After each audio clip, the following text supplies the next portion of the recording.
Hello, everybody, and welcome to the live conversation on AllatRa TV. And today we have another amazing guest with us.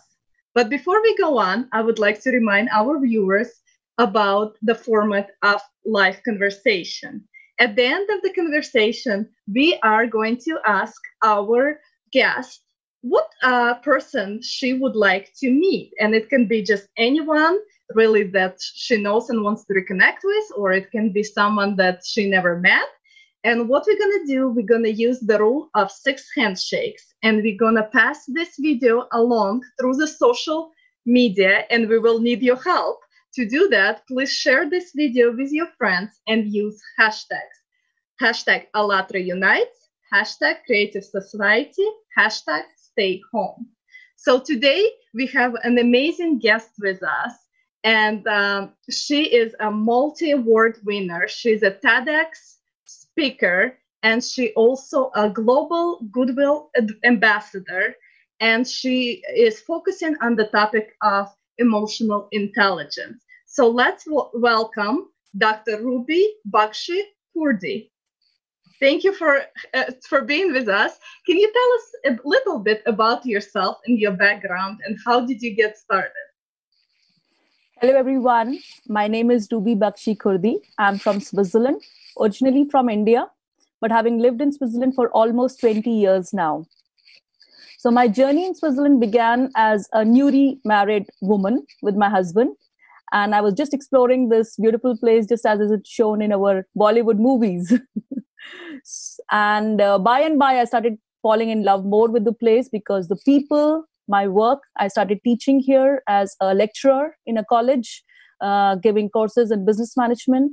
So the journey was not so smooth because, you know how it is when you start in a new place, new language, new culture. It was difficult, but somehow, with the help of my husband and the neighbors and some of the friends that we made, it became easier.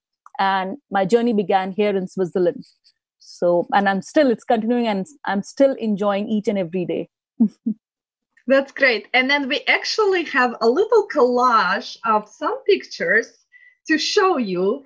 And once you see it up on the screen, if you can tell us a little bit more about the pictures that you will see. 1 second, our technical team is going to bring it up. Oh my God. Wow. Oh, that's so nice. Wow. Can you tell us a little bit about what you see? All right, so I can start in a chronological order. In one of the pictures you see with my students, they're all my students. We had been out for some event, or I think it was academic visit to Nestle, I guess. And we are all here after the visit was done. It was very successful. So we posed for a picture as usual.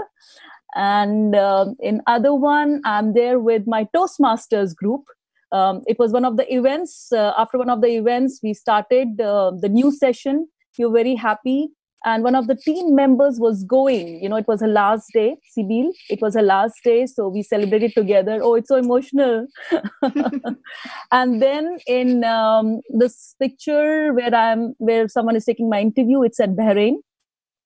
I was invited by the Queen of Bahrain for a women's summit, and it was very, very emotional as well as memorable for me. It was almost 2 years back, and I made some very good contacts, and we had a very good summit with all women leaders from different countries all over the world, and everyone talked about women empowerment. So there were very important topics discussed by the royal families of Bahrain, of Saudi Arabia, Dubai.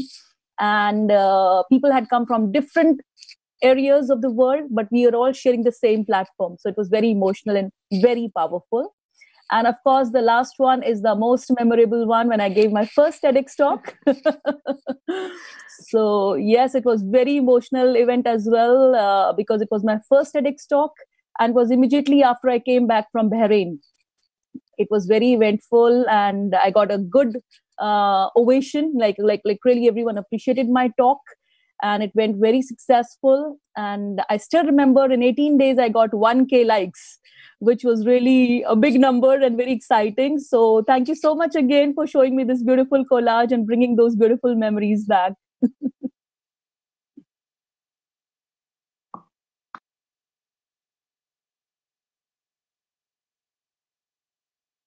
Okay, great. And then I know that the topic that you speak on is emotional intelligence, and it's such a popular phrase that you can hear it everywhere. But can you really define it for us? What does it mean to have, emotional intelligence, and what do you propose that to be? Ruby, and can I also ask you, because I watched your show and talk show, and I know that then you've been speaking about emotional intelligence. You mentioned it as artificial intelligence. So can you please tell us more about it? Okay. Yes, I do a lot of talks on emotional intelligence. And when I say, I remember I gave this tagline, which became very popular, which was EI over AI, which is emotional intelligence over artificial intelligence. So first, to understand what is emotional intelligence, because as Olga said, there are a lot of meanings attached. So it is something to understand your emotions first, how you feel, your own emotions, and then connecting with emotions of other people. So it's like if you know yourself better, you can lead, you can tell other people what to do and how to do. But if you're yourself confused, especially women, we as women are very emotional. We are not sure about our own strong points and our, very powerful points. We always need somebody to give that push or tell us that we have those power in us. So emotional intelligence is how we use those powers, how we use those emotions for converting the weaknesses to the strengths. And for that, women empowerment is very important. We need to support so that everyone can understand and lead.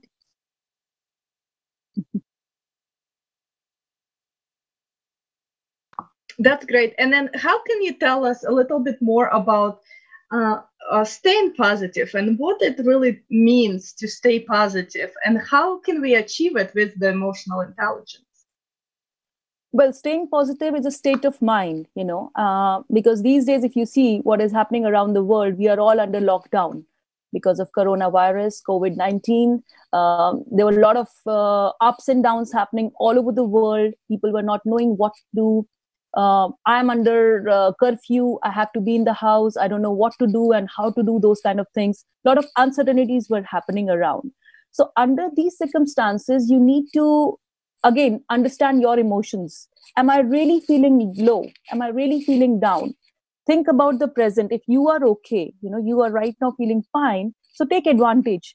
Spend some time with your family, with the people that you're staying with. You don't have to step out of the house, so take advantage that whatever quality time you were not able to have before because of your work commitments or because of your professional things or social commitments, take advantage now. Now is the time, give that time for yourself to think positive things, what I can do, play with your children. If you have children, play with your children. Give some quality time to your husband, because sometimes we forget and we ignore because we take our children and partners for granted. So I would say, take this time off from all other things and depute it to doing things which you never did before because of your busy commitments or busy life. So you will be positive because it's, as I said, it's a state of mind. The more you are able to think in a positive manner, the more you will be fresh and you will have more ideas to do your tasks. That means to be a little bit more emotionally mature, to be more responsible over what you are thinking about.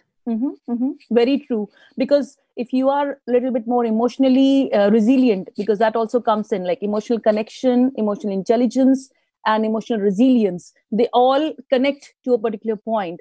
Because the more you are a tough person, it is good for you. But if you're a person who goes like a nervous breakdown or who doesn't know what to do, suddenly something is good, you are having your tears, you have tears in your eyes. You have a problem, suddenly you're a bundle of nerves, you start stressing. So it's there emotional resilience comes into picture, that you have to take responsibility, you have to be accountable for your actions. Because if you are emotionally intelligent, you can do whatever you want to do, and also you can make others do. But if you are acting as a boss, like as an autocrat, hey, get that work done, like if you are doing like this and pointing fingers, people may or may not do. They might do it because you are the boss and they just have to follow you. But if you act as an emotionally responsible person or as an emotionally intelligent person, then they will follow you willingly. They will do double the work without saying or without even asking for other benefits. So I think it works well. If you're emotionally intelligent, you should use more and more emotions to connect with people and get the work done in a willing manner, not as a forceful, but as a willing manner. Thank you. Thank you so much. And then I noticed that you have received multiple awards, and one of the awards is Exceptional Woman of Excellence Award. Mm-hmm. And can you tell us, what does this award mean to you? I received this award at Women Economic Forum. The first one I received at Lisbon. It was very memorable because I was not expecting. It was my very first time I was at this forum, where I met a lot of meaningful and significant people from different parts of the world again. And when I received this award, I was completely speechless. I was like, what did I do to get this award?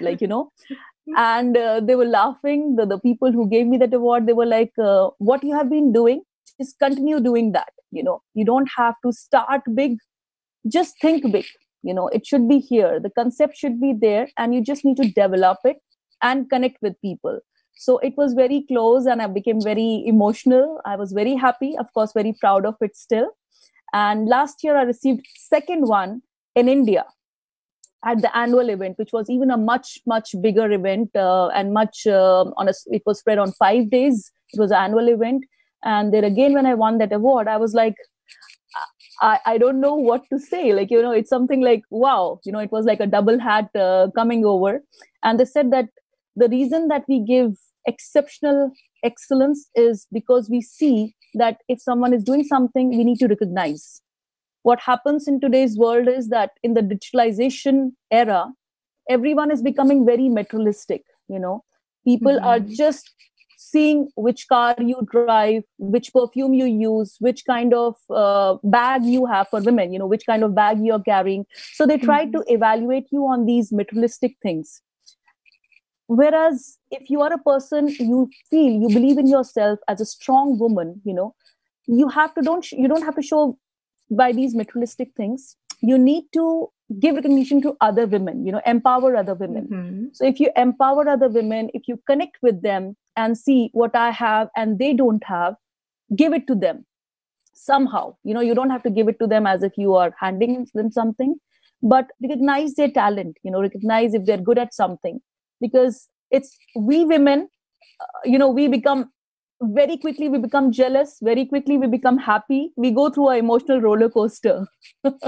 So that's why it's important that we need to empower each other and keep on doing good. And that's how these awards come. It's just a recognition, but very important and meaningful for others also. As I understand, your message to the humanity is to get connected, not digitally, but like emotionally, spiritually, but really get connected in a different way, right? Exactly. As I said in my TEDx talk as well, we need to connect emotionally, as a teacher also, teaching here in the Swiss private universities, I try to connect with my students emotionally. During COVID, I was constantly telling them, don't worry, it's gonna pass. It will be just over soon, because they were all away from their families. They were missing their families. They were worried about their parents. And some of the parents who were older, they were like, I don't know how he is, how my relatives are. So I was just telling them, talk to them practically every day. Just call them, FaceTime, WhatsApp call, just talk to them. And they were like, my parents will think, what's wrong with him? Why is he calling every day? So I said, see, as parents, they will understand you are connected because you're far away. You are thinking for them. So just keep connecting with people wherever you can do good for them. That's just something small. That's not something big, or you don't have to spend money to do it. It's just something that if you are everyone is a humanitarian, but some people use it to show They give charities, give donations. If you are, if you can, you give donations. But some people just do it because they feel I have to do something, as a brand, or to develop themselves, or to show as a company I'm doing something. So some people do it like that as well. But I think charity or humanitarianism comes from within, from the heart. You can't force somebody to do it. You can't pay somebody to do it. You have to think from within. And when you do these things, you feel good. You feel content, and you feel that I did something more meaningful. Yes, I agree. And can you please tell us a little bit about who your role models are, and where do you get your inspiration to do such wonderful things? My role models are my parents. It's because of them, whatever I am today, it's all because of them. It's as a kid growing up, I would always see my parents spending time with us, even though they had a very, very hectic schedule. Both my parents were working in very important positions. And it was difficult for them sometimes to spend meaningful time with us. But still, they made sure that every evening we had dinner together on the dining table and discuss what we did during the day. So my parents and my sister, we would always discuss, like, even if it was like 10 to 15 minutes, but it was like a power talk between the parents and the children. And I think as parents, if we do it, we make a very solid foundation, So they were my role models, and I saw them going through ups and downs, because life is not always rosy picture, or it's not always fun. We have sometimes some days which is not so rosy. And I saw how they fought during not so rosy times, when we had some dark or gray times as well. And taking their example, I moved forward. And now with my husband, I try to do the same thing at home. We try to spend more time with our children, and learning each and every day. Like, I always compare. My mom would do it when she did not have these means. Like, she was not driving, she was not having the smartphone. And we have all these privileges in the present world. So if she could do it at that time, I can also do it. If my father could do it at that time, I can also do it. So taking the plus and minus from those times, I am also trying to lead a life with my husband, and trying to do the same, inculcate the same values in our children as well. So I hope we are able to do the things which our parents did and lead a good life. This is so great. Thank you so much for sharing this with us.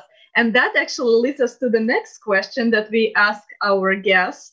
If you can tell us, how do you envision a creative and constructive society where everybody, your friends, your family, people around the globe are happy and live in this flourishing society? How do you envision that? I think to have a creative balance, to have such a meaningful or such a, holistic society, it's only possible if everyone takes the responsibility of what they need to do. So if we have good foundation of human values, I think it will lead to a more positive and progressive nation. People need to connect. People need to understand it is for betterment of the overall society. If everyone does his share, what he or she needs to do, I think we will live in a much more positive and engaging society. I just want to give an example of our Prime Minister in India. India has a very, very big population, but still he took the initiative of educating the girl child, in cities or in small villages where they would kill small girls, because in India, having a girl is still considered in some places not very good. So where it was female infanticide was happening, when he took the responsibility as a minister, prime minister, he started emphasizing educate girl child, clean the country. So with these kind of movements that he created, it became much cleaner, and people started understanding their responsibility. So even though I'm not a political person, but I value his rules, I value his mission very well. And if each person takes a responsibility, I think we will move towards a more healthy and progressive nation. Thank you, Ruby, for this amazing example. And on the platform of AllatRa International Public Movement, there is another very much important project, which is called No to the Violence in the Family and in the Society. And this example is one of the best examples what we can do, people all around the world, to stop violence over the globe. And I think this is a very much important message, and everyone should hear it. Thank you so much. Thanks for sharing. Thank you. Thank you so much. Thank you so much. And before we move on to the next question, did we miss anything? Did you want to tell us a little bit more about, a topic that is of interest to you? I would just say, as an educationist, do not stop learning. Learn new things every day, because learning is very meaningful only when you keep on doing new things and keep on experimenting. Do not give up, because what is happening now, in this uncertain situation of COVID, there were a lot of people were scared to do initially, and now they have been given the time. So as an educationist, I feel it's important. Keep learning. And when I say learning, it's not with the degrees or diplomas, but learning new things in terms of experimenting with the things that you were scared of. So do not give up. Keep on trying and keep on opening a window every time you have done that thing. So once you have accomplished A, move to B. Once you have accomplished B, move to C. And you will see that you will not get bored. And at the same time, it will be very innovative. You will feel that you're doing something new all the time, and you are rediscovering yourself and consistently moving on from one platform to another. So that will motivate you better, and you will reinforce as a new person. That's an excellent, excellent message to all of us. Thank you so much. So that leads us to the question. And just to remind our audience that we're going to ask a question now to Ruby. And when she does give us an answer, we will need your help sharing this video, because we're going to use the rule of 6 handshakes to see if we can get to the person that Ruby is looking to meet. And you will have to use hashtag AllatRa Unite, hashtag Creative Society, hashtag stay home. This way we can track the video and see how far it goes and if it can get to the person. So Ruby, who is that one person that you would like to meet?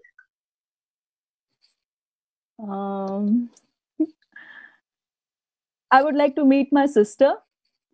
She lives in UK, but it's been almost more than a year that we haven't met because of our work and because of our busy schedules.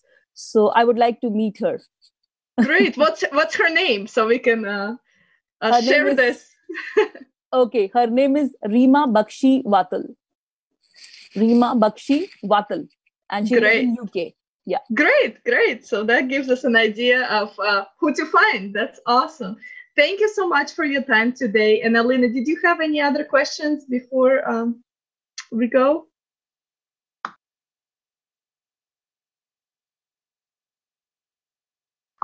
We cannot hear you. We cannot hear you. Okay, yes, go ahead.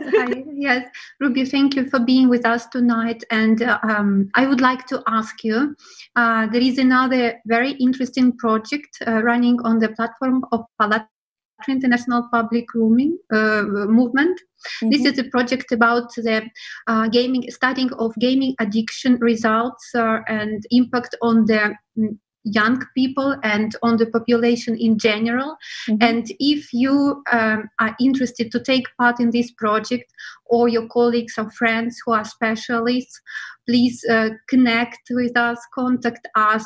We would like really to study this topic all together and to pass the results of this research to the globe as well. Thank you very much.